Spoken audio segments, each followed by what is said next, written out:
Now, people know that if we want to expand this square and simplify what we have, well, we just use the distributive law to square x minus 4.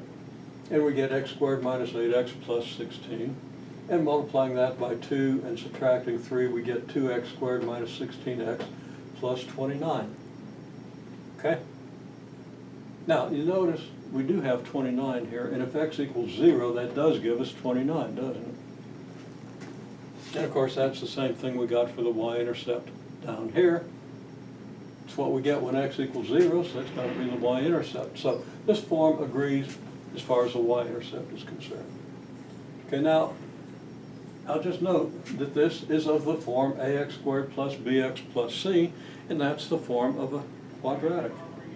Okay, so that what we have here, if we substitute y equals 0, is a quadratic equation with a equals 2, b equals negative 16, c equals 29.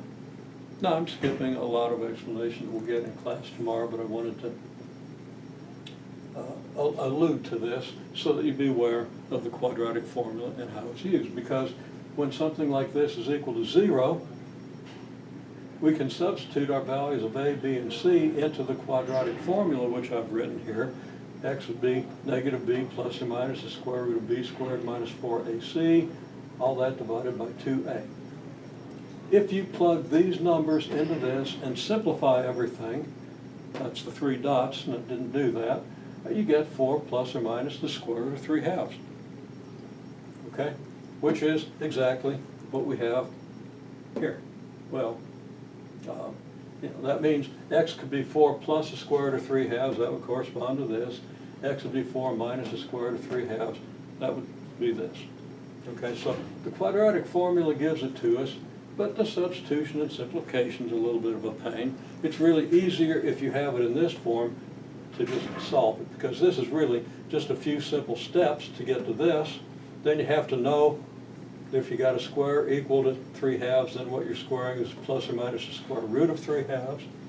Then you write that as 2 equations, and they're very simple to solve.